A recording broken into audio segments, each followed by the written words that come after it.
Good morning students. कल हमने अपना हिस्ट्री का चैप्टर पार्ट 2 पढ़ा था। आज हम उसे इसको कंटिन्यू कर रहे हैं।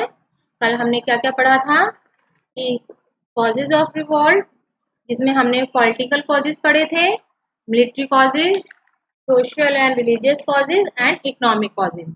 उसके बाद हमने पढ़ा था कोर्स ऑफ रिवॉल्ट, यानी कि ये जो रिवॉल्ट था कहाँ से कहाँ तक फैला था, किन किन क्षेत्रों में फैला और किस किसने इसमें पार्ट लिया था, यही हमने इसमें पढ़ा था कल।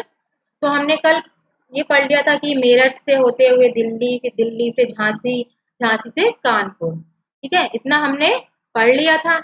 अब इसी के आगे हम चलते हैं। हम कानपुर पर थे कि हमने झांसी तक पढ़ लिया कि झांसी में क्या हुआ था कि रानी लक्ष्मीबाई ने अंग्रेजों से अपने बहादुरी से बहुत सामना किया। ठीक है, और उसके बाद वो लड़ते लड़ते मारी जाती है। अब हम पढ़ेंगे कानपुर में। कानपुर में भी क्या सिचुएशन थी, नाना साहब थे, नाना साहब के साथ भी वही सिचुएशन थी कि वो भी अडॉप्टेड सन थे। जैसे झांसी जो लक्ष्मीबाई थे उनका अडॉप्टेड सन थे। तो ब्रिटिशों ने क्या किया था कि उनको अलाउ नहीं किया था कि वो रूल कर सके, यानी वहां पर शासन कर सके। लेकिन नाना साहब ने क्या किया, अपने आप को गवर्नर डिक्लेयर कर दिया अंडर द एम्परर बहादुर शाह। और वहां जो जनरल हैवलॉक थे उन्होंने वहां क्या किया, वहां जाकर उस सीन को देखा जब उन्होंने अजीमुल्ला, तात्या टोपे अजीमुल्ला ने अपनी सेना को इकट्ठा किया। तो जनरल हैवलॉक ने उनसे युद्ध लड़ा और वहां पर जाकर वो नाना साहब को वो हरा देते हैं। इतना हमने पढ़ लिया था। उसके बाद से वो नेपाल चले जाते हैं और वहां उनके बाद से उनके बारे में कुछ भी सुनने को नहीं मिलता है। अब हमने 4 प्लेसेस पढ़ लिए थे कि जहां जहां विद्रोह भड़क उठा था। अब हम लखनऊ की तरफ चलते हैं। ठीक है, लखनऊ में क्या था, इन Lucknow the son of deposed नवाब वाजिद अली शाह वर्जिस कदर वाज प्रोक्लेम द न्यू नवाब। अब वहां पर क्या था कि the son of deposed Nawab Wajid Ali Shah,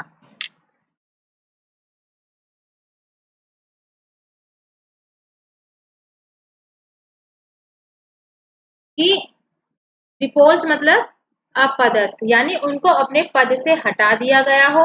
sun of depose Nawab Wajid Ali Shah Birjis कदरबाज प्रोक्लेम द न्यू नवाब, यानी नवाब वाजिद अली शाह बिरजिस कदर को क्या किया, एक नया नवाब घोषित कर दिया। He to acknowledge the authority of Bahadur Shah, और इसको बहादुर शाह ने स्वीकार भी कर लिया कि उसने जो राजा पद पे नहीं है उसके बेटे को क्या करना, राजा डिक्लेयर करना। ये ब्रिटिशों को ये बात समझ नहीं आई। His mother Begum Hazrat Mahal of Awadh was assisted by मौलवी Ahmadullah.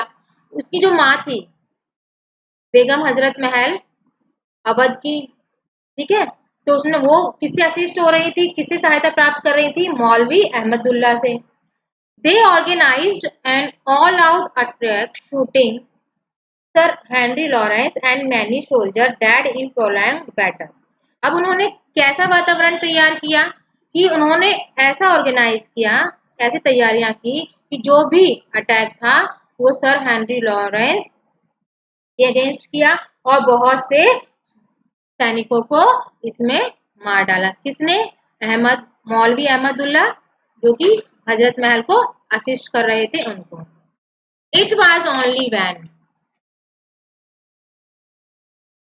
reinforcement under Sir Colin Campbell from Delhi reached that Lucknow was recaptured in 1858 and rebel landowners were overpowered। और ये तब कब हुआ, जब sir Colin Campbell from Delhi reach, यानी जब वो दिल्ली पहुंचे और लखनऊ को उन्होंने दोबारा से रिकैप्चर कर लिया। ठीक है, अब लखनऊ को उन्होंने दोबारा रिकैप्चर किया, कब किया था, 1858 में। And rebel land owners were over powder, और जो विद्रोही लैंड ऑनर्स थे, जमींदार थे, मालिक थे, वो ओवर पावर हो गए थे, यानी उनको पावर दी, और ज्यादा पावर दे दी थी उन्होंने। At Lucknow a large number of people had laid down their lives fighting against the British, यानी लखनऊ में लार्ज नंबर ऑफ पीपल यानी बहुत से लोगों ने क्या किया, अपने जीवन का बलिदान कर दिया, इससे ब्रिटिशों से लड़ते हुए। तो ये हमारा लखनऊ भी प्लेसेस हो गया जहां पर ये विद्रोह भड़का था और कैसे कैसे किस किसने वहां पर सामना किया था। अब मैं एक बार और रिवाइज कर दे रही हूँ आपको कि कोर्स ऑफ द जो रिवोल्ट है कि किन किन क्षेत्रों में किन किन एरिया में फैला था। सबसे पहले मेरठ में, ठीक है, उसके बाद दिल्ली में, उसके बाद झांसी में, फिर कानपुर में और अंत में वो लखनऊ में। अब हम आगे पढ़ेंगे फेलर ऑफ द रिबेल, यानी इस विद्रोह के फेल होने के क्या कारण थे, यानी असफल होने के क्या कारण थे वो हम पढ़ेंगे। कल की क्लास में एक बच्चे ने कमेंट किया था कि मैडम रिवॉल्ट क्या होता है। अब देखिए, आप चैप्टर का नाम ही रिवॉल्ट है, ठीक है, और आप मुझसे जो है रिबेल रिवॉल्ट एक ही बात है, विद्रोह करना। अब विद्रोह क्या होता है? लड़ाई करना, युद्ध होना, उसे रिवॉल्ट कहते हैं। यानी हम कह सकते हैं कि जो 1857 का जो युद्ध हुआ था उसके हम कारण पढ़ रहे हैं और वो किन किन क्षेत्रों तक फैला था वो हमने पढ़ा है, ठीक है। तो रिवॉल्ट आपको समझ में आ गया।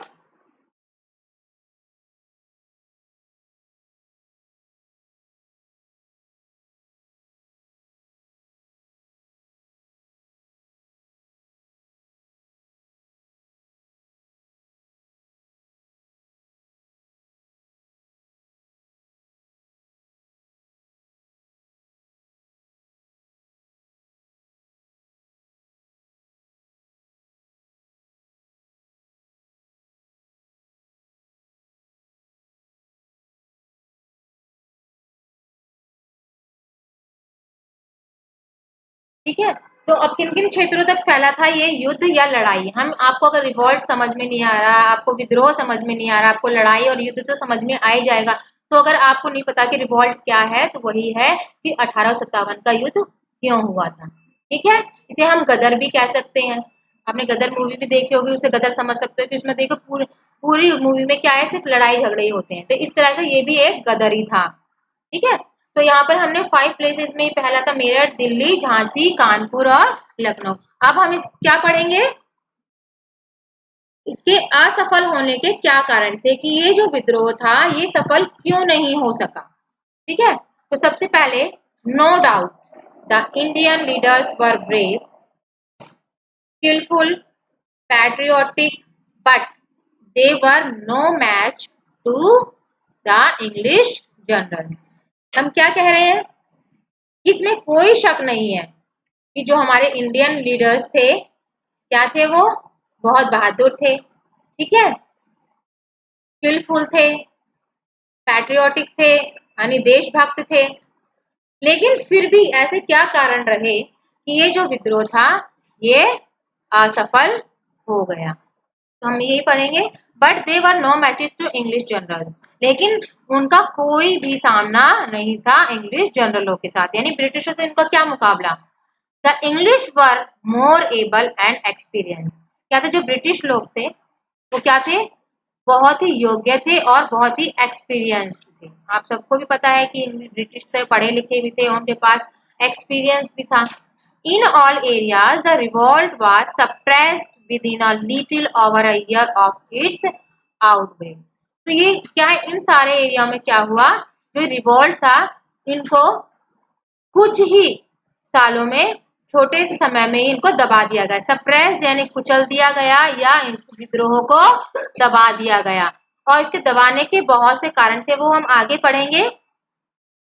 और भी many reasons were responsible for the failure, यानी कि बहुत से ऐसे कारण हैं जो इस विद्रोह को दबाने में, इस विद्रोह को समाप्त करने के वो रीजन बने। उसमें से कुछ हैं, but some of them are as follows. वो हम आगे पढ़ रहे हैं। अब कौन कौन से रीजन थे। सबसे फर्स्ट है हमारा lack of a unified programme and ideology. Lack यानी कमी, यूनिफाइड प्रोग्राम यानी एक जैसे कार्यक्रम का अभाव, और जो उनकी भारतीयों की जो विचारधारा थी वो बिल्कुल अलग थी, ठीक है। यानी भारतीयों के जो विचारों में क्या थी, समानता नहीं थी, और उन्होंने इस विद्रोह के लिए यानी इस रिवॉल्ट के लिए जो भी कार्यक्रम बनाया था वो उसका या तो सबको ज्ञान नहीं था, सबको उस बारे में पता ही नहीं था। कहते कि हम कुछ भी जब करते हैं तो प्री प्लानिंग करते हैं, तो ऐसा इस युद्ध में प्री प्लानिंग कुछ भी नहीं थी, ठीक है।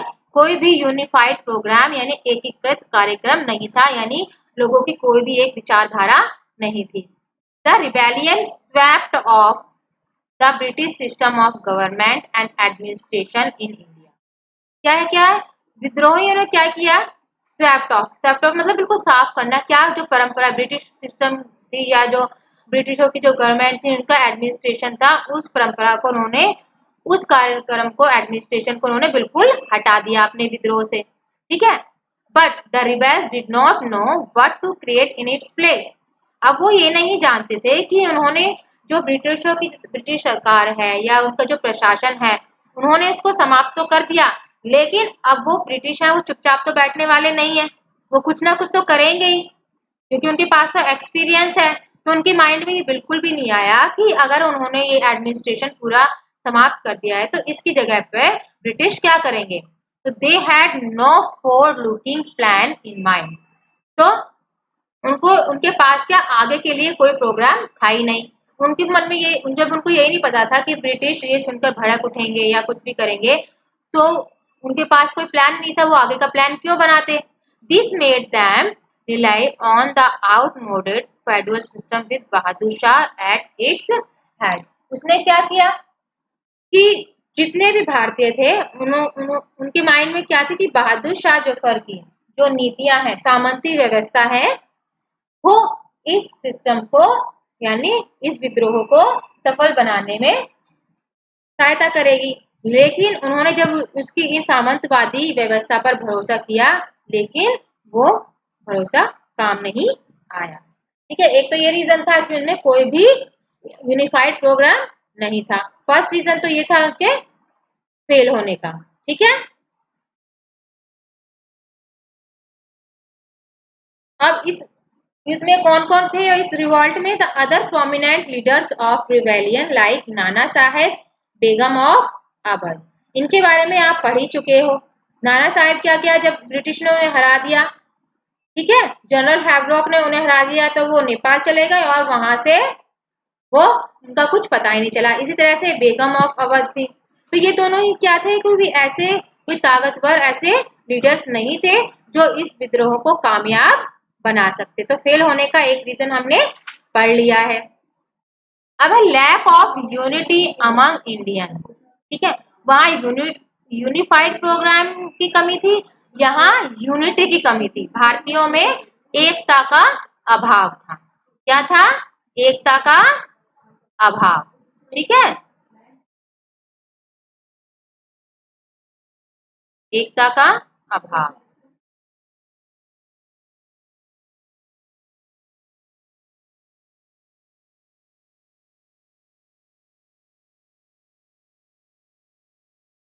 यानी एकता की कमी थी इन लोगों के पास।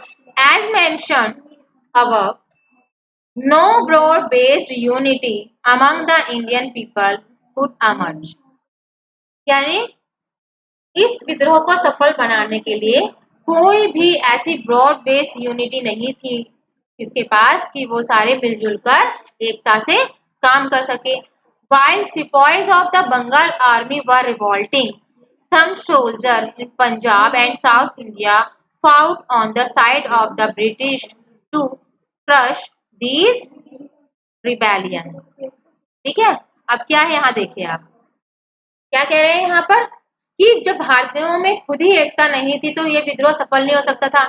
कि जहां एक और बंगाल में जो सिपाही थे वो क्या कर रहे थे, रिवॉल्ट कर रहे थे, विद्रोह कर रहे थे, वहीं दूसरी ओर जो पंजाब में क्या थे सैनिक, और जो साउथ इंडिया के जो सैनिक थे वो लड़ रहे थे। लेकिन वो लड़ रहे थे किसकी तरफ से? ब्रिटिशों की तरफ से, इस विद्रोह को कुचलने के लिए, यानी इस विद्रोह को समाप्त करने के लिए वो आपस में लड़ रहे थे।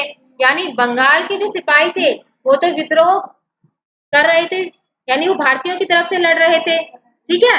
लेकिन जो पंजाब में और दक्षिण भारत के जो लोग थे वो अंग्रेजों की तरफ से लड़ रहे थे। तो इस तरह से क्या है, भारतीयों में कोई भी एकता नहीं थी। Similarly there were no accompanying rebellion in most to eastern and southern India. और इस तरह से ठीक इस पूर्वी भारत में भी और दक्षिण भारत में भी जो विद्रोहियों में कोई भी एक साथ नहीं रहे, यानी सब अलग अलग ही आपस में लड़ रहे थे। The Sikh also did not support the rebels, और जो सिख थे उनको भी इस विद्रोह में कोई भी सपोर्ट नहीं मिला। वो भी किसकी तरफ से लड़ रहे थे? किसी और की तरफ से। All these group has their reason to do so, इन लोगों सिखों के पास इसका क्या था? रीजन था कि वो ब्रिटिशों की तरफ से क्यों लड़े। अब देखिए रीजन यहाँ पे क्या दिया हुआ है, the possibility of the revival of Mughal authority created a fear among the Sikh who had faced so much oppression and the hand of the Mughals। क्या है कि जो मुगल्स थे उन्होंने सिखों के साथ बहुत अत्याचार किए थे। ठीक है, कि जब मुगल शासन था तो सिखों के साथ बहुत अत्याचार हुए थे, और जब सिखों को लगा कि जो मुगल एम्परर है उनको दोबारा से गद्दी पर बिठाया जाएगा, तो उन्होंने इस विद्रोह पर कोई ध्यान नहीं दिया। ठीक है, अब ये तो हो गई मुगलों की बात कि मुगलों के डर से सिखों ने इस विद्रोह में भाग नहीं लिया। Similarly the Rajput chieftains in Rajasthan and Nizam in Hyderabad were so much harassed by the Marathas। इसी तरह से जो राजस्थान के जो राजपूत सरदार थे और हैदराबाद के जो निजाम थे, ये सब पोस्ट है बेटा। जैसे चीफ्टेंस यानी राजपूत सरदार, और निजाम ये पोस्ट थी हैदराबाद के जो भी शासक थे उनकी पोस्ट थी ये। तो वो भी मराठा के द्वारा बहुत हेरेस्ट किए गए थे, बहुत परेशान किया गया था।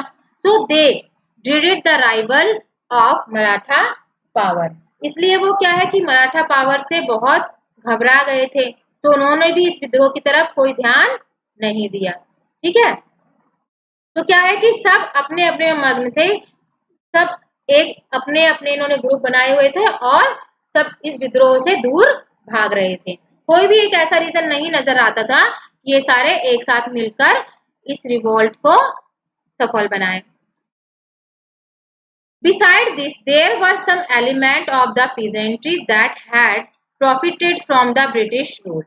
अब इनमें से कुछ किसान ऐसे भी थे, ठीक है, जो कि ब्रिटिशों की तरफ से लड़ रहे थे। अब वो ब्रिटिशों की तरफ से क्यों लड़ रहे थे? क्योंकि ब्रिटिशों ने उन्हें क्या दिया था? प्रॉफिट दिया था, तो उनको अपने अंडर कर लिया था। तो कुछ जो किसान थे वो भी ब्रिटिशों की तरफ से लड़े। They supported the British during the revolt, यानी इस रिवोल्ट में उन्होंने ब्रिटिश को सपोर्ट किया। The zamindars of Bengal presidency were also creation of the British, और जो बंगाल प्रेसिडेंसी के जो जमींदार थे वो भी किसकी क्रिएशन थी? ब्रिटिशों की क्रिएशन थी, यानी वो भी ब्रिटिशों के अंडर काम करते थे। तो उन जमींदार ने भी ब्रिटिशों का ही साथ दिया। And had all the reason to support them, और इस कारण से उन सब ने, किसानों ने भी और जमींदारों ने भी ब्रिटिशों का ही साथ दिया। The same apply to the big merchant of Calcutta, Bombay and Madras who did not go over the rebels but supported the British।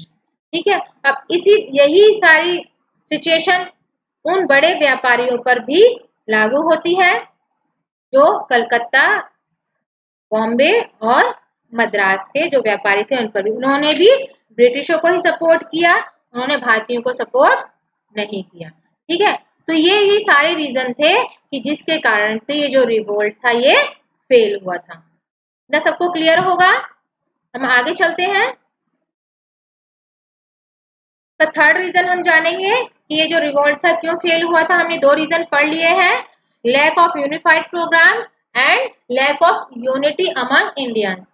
अब हम पढ़ रहे third, lack of support from the educated India, यानी जो भारत के जो शिक्षित लोग थे उन्होंने भी इस रिवोल्ट में सपोर्ट नहीं किया था, यानी उन शिक्षित भारतीयों की भी इसमें सपोर्ट की कमी थी। The modern educated Indians also did not support the revolt, यानी जो मॉडर्न एजुकेटेड थे उन्होंने भी इस रिवोल्ट को सपोर्ट नहीं किया। Because in their views the revolt was backward looking. उनके क्या व्यूज थे? उनके माइंड में क्या बात थी कि जो ये रिवोल्ट है वो बैकवर्ड लुकिंग है, यानी बहुत ही पिछड़ा हुआ है, इससे किसी को लाभ नहीं होने वाला है, इसलिए उन्होंने इस रिवोल्ट की तरफ, इस युद्ध की तरफ कोई ध्यान नहीं दिया। This educated middle class was the product of the British system of education. अब क्या है देखिए, ये लाइन देखिए, this educated middle class was a product of the British system of education. यानी ये जो शिक्षित वर्ग था, शिक्षित मध्यम वर्ग था भारतीयों का, ये किसका प्रोडक्ट था, यानी इनको किसने शिक्षित किया था, ब्रिटिश ने शिक्षित किया था। और ये जो शिक्षित हुए थे ये ब्रिटिश प्रणाली के अंतर्गत ही शिक्षित हुए थे, यानी ये अंग्रेजी पढ़ना लिखना जानते थे। अगर अंग्रेजी पढ़ना लिखना जानते हैं तो वो ब्रिटिशों का ही साथ देंगे। तो इस तरह से जो पढ़े लिखे भारतीय थे उन्होंने भी इस विद्रोह को कुचलने का पूरा प्रयास किया और अंग्रेजों का साथ दिया। अब क्या है, and they believe mistakenly that British would lead the country towards modernisation. और उनके मन में एक विश्वास भी हो गया था कि जो ये ब्रिटिश है ये पूरे भारत को एक मॉडर्न कंट्री में बदल देंगे। ठीक है, ये थर्ड रीजन था। अब हम नेक्स्ट रीजन देखते हैं इसका।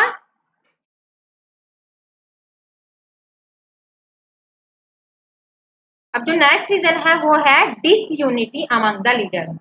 अब हमने डिसयूनिटी पढ़ी थी ऊपर इंडियंस में कि इंडियन आपस में भी उनमें कोई यूनिटी नहीं थी, अब लीडर्स में भी कोई यूनिटी नहीं थी।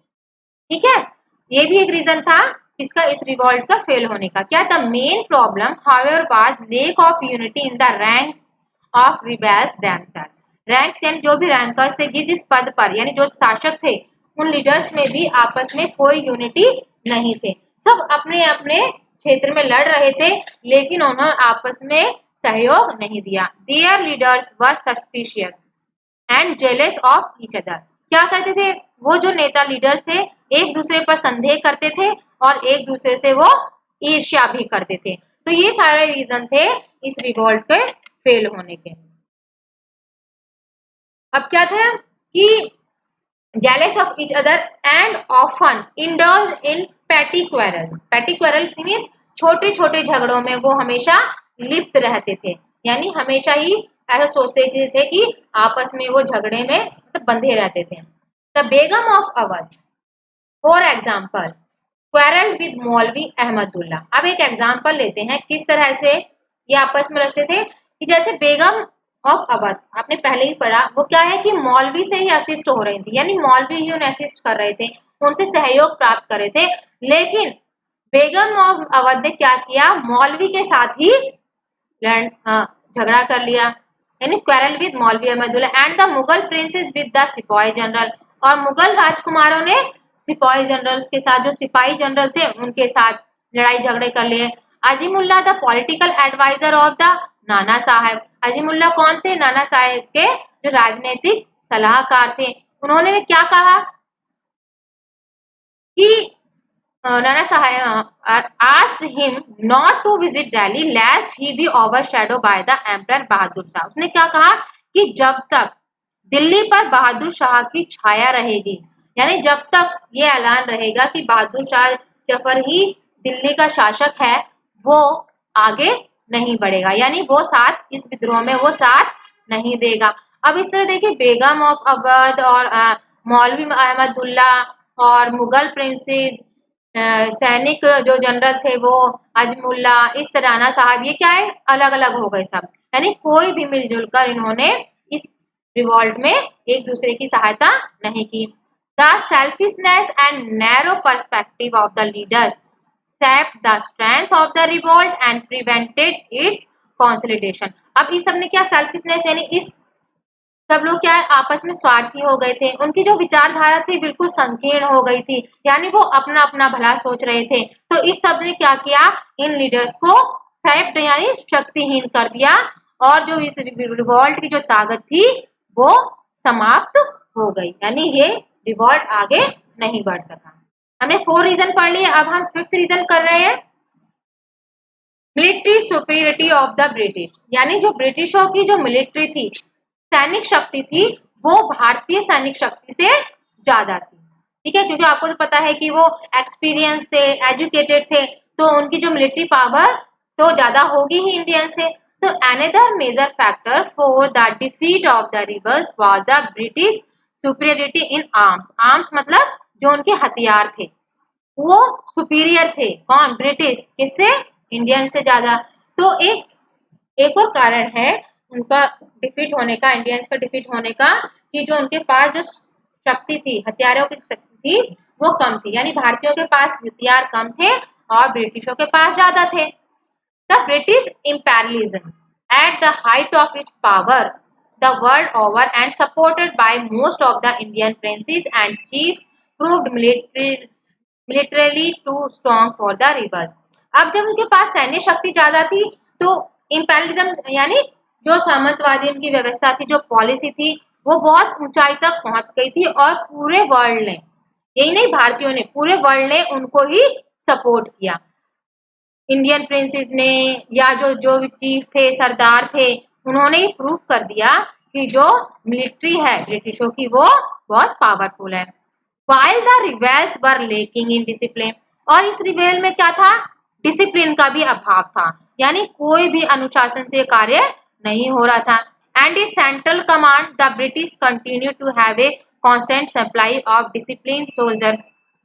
अब लेकिन जो ब्रिटिशों के पास क्या थे, जितने भी सैनिक थे वो अनुशासन में थे, यानी वो अनुशासन के अकॉर्डिंग काम कर रहे थे, डिसिप्लिन के अकॉर्डिंग।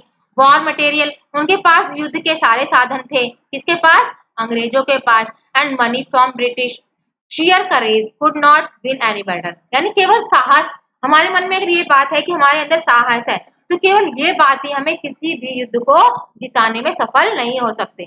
इसमें हमें यूनिटी भी चाहिए, ठीक है, सेम आइडियोलॉजी भी चाहिए, यानी विचारधारा भी चाहिए। Due to lack of discipline the rebels lost more life, यानी इस अनुशासन की कमी के कारण इस विद्रोह में बहुत से लोगों ने अपने जीवन का बलिदान कर दिया। And material than British in every encounter, और जो भी उनके हथियार थे वो भी एनकाउंटर में सारे ब्रिटिशों के अधीन हो गए। मैनी सिपाहीज seeing that the British had an upper hand left their breath, और बहुत से सिपाहियों ने देखा कि जो ब्रिटिश है वो अपर हैंड बन गए हैं, यानी उनकी पावर ज्यादा हो गई है, तो वो उस विद्रोह को छोड़कर वो अपने गांव की तरफ भागने लगे। तो इस तरह से ये सारे कारण थे जो इस विद्रोह को, इस लड़ाई को, इस युद्ध को असफल करते हैं। तो आपको समझ में आ गए होंगे कि इस विद्रोह के, इस युद्ध के, इस लड़ाई के कौन कौन से कारण थे जो ये जो रिवोल्ट है ये सफल नहीं हो सका। तो आज की क्लास में इतना ही, आगे हम नेक्स्ट क्लास में करेंगे।